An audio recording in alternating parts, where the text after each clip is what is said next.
I don't know if anyone else has ever struggled to pick their favourite books of any given year. That is me right now. I have read 40 books. It's the 22nd of December. Hopefully I'll finish one or two more, but at the moment it's 40 books.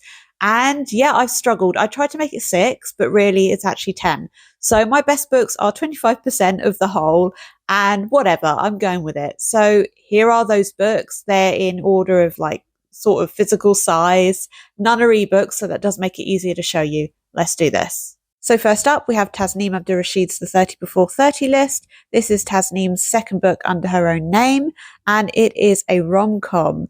It focuses on Maya, and surprise, surprise, she's almost 30. And one day she's on the tube, and she meets this bloke, they get talking, they forget to exchange numbers, and then she sees his notebook, and in his notebook is a list of things that he wants to do before he's 30. So Maya decides to follow this list, maybe change it a little bit when it doesn't quite suit her, in the hopes of meeting Noah again. At the same time, her family are noticing this and they're like, okay, right, well, it's time for you to get married. So she's also got to meet various blokes. And this book follows that. It's absolutely brilliant. Again, like Tasneem's first book, I lost sleep reading this because I did not want to put it down. It's absolutely hilarious. If you haven't read it, go read it. Next up is Jill Paul's Scandalous Woman. This is about Jacqueline Suzanne, Jackie Collins, and a fictional third character called Nancy. And we see Jacqueline and Jackie going through the motions of having to work with the publishing industry as it was at the time. They did not want to publish these books that had sex and romance in them by women. They did not want to publish these at all. So we see a lot of the kind of industrial politics that are going on with that. And also Nancy, the fictional character's strife to try and become an editor. So there is a lot of dedication here to the facts. Jill Paul has done a really good job with balancing what we know and also her fictional content. And it is just an absolutely stunning work. Alex Hayes, the Queen of Fives, and you probably knew this would be here. I have mentioned this a couple of times. This is the ARC. So again, like my other videos on Alex's book, the cover is up top. In fact, I should probably move over here a bit more so that you can see it.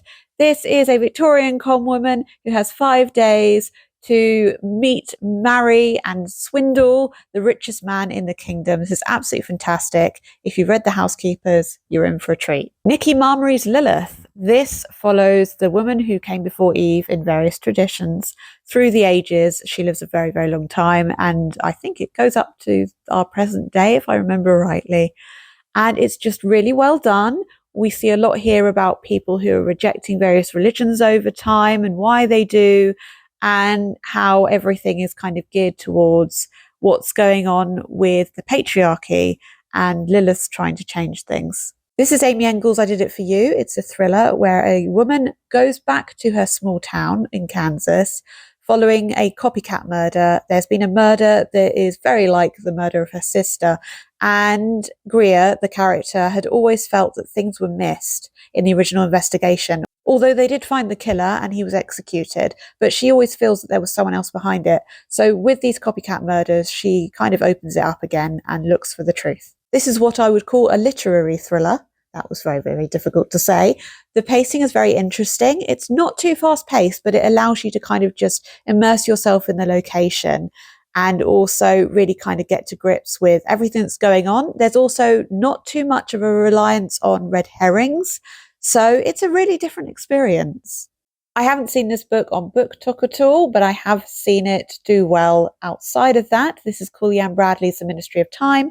It's a time travel with some comedy and romance that looks at a woman who is kind of like an average employee of a secret government agency that is trying to experiment with time travel and see what it can do. They are bringing to the present, our present effectively, a little bit in the future than our present actually, people who were destined to die in the past, so they're not screwing up time or anything there, and kind of bringing them here to see if they will spontaneously combust before they do something else.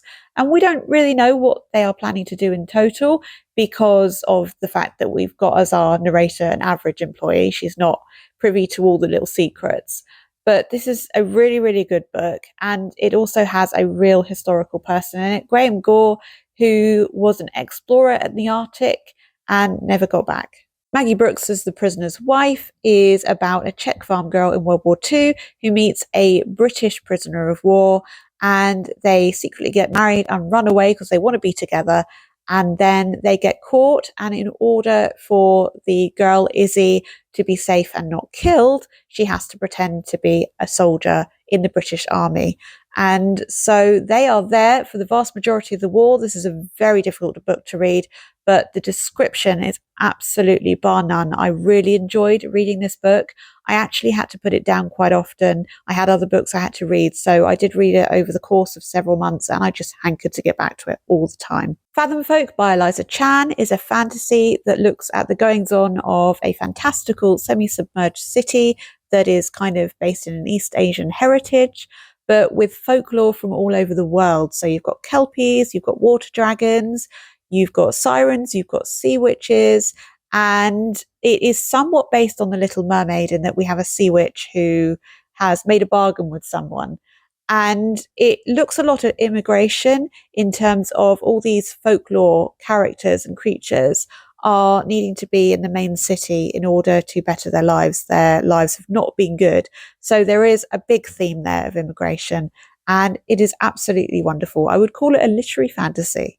Susan Stokes-Chapman's The Shadow Key. Again, I've talked about it a lot already, so I'll keep this brief. This is a gothic novel set in the 1700s or maybe 1800s, I do forget, but it sees a doctor from London going to Wales to look after a mentally ill woman, and he starts to get the idea that there's a mystery going on and things are not quite right in this mansion house.